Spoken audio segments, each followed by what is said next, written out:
ایک بزرگ کا بڑا عجیب قول ہے، اسے تو ہم پلے باندھ لیں۔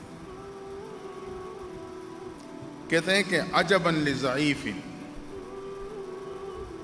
عجباً لضعیف، ہم اور آپ سارے ضعیف ہیں نا، کمزور ہیں۔ فرمائے تعجب ہے اس ضعیف پر، یعصی قویہ، جو اس قوی اور مضبوط کی نافرمانی کرتا ہے۔ اس کمزور پہ تعجب ہے جو اس طاقتور اور قوی کی مخالفت اور نافرمانی کرتا ہے۔ حقیقت ہے ہم اور آپ تو کمزور ہیں،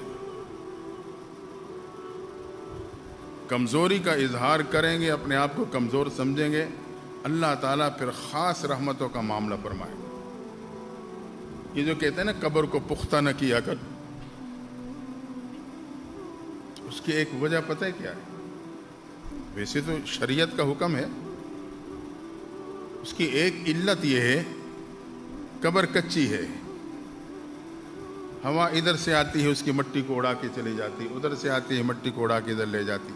فرمائے جب قبر بظاہر خستہ حالت میں ہوتی ہے، اللہ کو صاحب قبر پہ ترس آتا ہے اور اللہ اپنی خاص رحمت اس قبر پہ نازل فرما دیتا ہے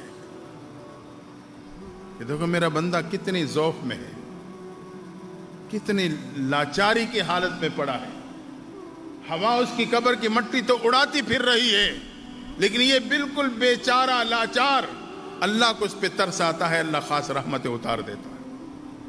آج ہم سب سے پہلے اپنے ماں باپ کی قبروں کو پختہ بنانے کی کوشش کرتے ہیں۔ ایسے لوگ ہیں میں حیران ہوتا ہوں، وہ اس کو اپنی بے عزتی سمجھتے ہیں کہ بھئی قبرستان میں ہماری قبریں کچی، انا للہ و انا الیہ راجعون۔ اس خاندان کی پکی ہیں، اس کی پکی، ہم کوئی کمزور ہیں؟ یہاں کا نوجوان ہے، اس نے مجھے خود بتایا کہ میرے والدہ کا انتقال ہوا، جو لاہور موڑ کی طرف قبرستان ہے وہاں تدفین کی، قبر میں نے کچی رکھی، جب میں جاتا تھا تو یوں لگتا تھا کہ ماں کی گود میں آ گیا ہوں، ایک عجیب کیفیت محسوس ہوتی تھی۔ کہتے ہیں ہمارے خاندان کا بڑا ہمارا چچا تھا، اس نے تو احتجاج شروع کر دیا، ہماری بےزتی ہو رہی ہے، اس کی ماں کی قبر کچی ہے، لوگ کیا کہیں گے؟ اس نے اس نوجوان کو مجبور کر کے قبر پختہ کروائی۔ کہتے ہیں پختہ ہونے کے بعد اب میں جاتا ہوں مجھے وہ لطف نہیں آتا، وہ جو خاص رحمتوں کو نزول ہوتا ہے نا وہ رک جاتا ہے۔ اب اپنے قبر میں پڑے ہوئے ماں باپ کی قبروں پہ ہم اپنے فخر کریں اور اپنے تفاخر اور اپنا غرور دکھائیں، کس کو نقصان ہے؟ انہیں نقصان پہنچا۔ دنیا میں بھی عاجزی، دنیا کے بعد بھی عاجزی اللہ کے خاص رحمتوں کا مستحق بنا دیتا۔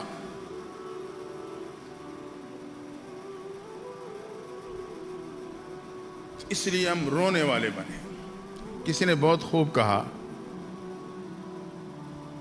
شاید آج تیرے شہر کے بازار میں تیرے کفن کا کپڑا پہنچ چکا، شاید تیرے شہر میں کسی دکان پہ تیرے کفن کا کپڑا پہنچ چکا ہو، مجھے کیا معلوم، کسی سفید تھان میں میرے بھی آخرت کا لباس ہوگا۔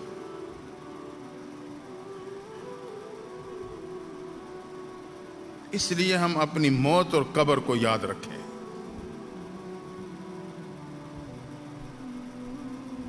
رونے والا مزاج بنائیں اللہ کے سامنے، عاجزی کا مزاج۔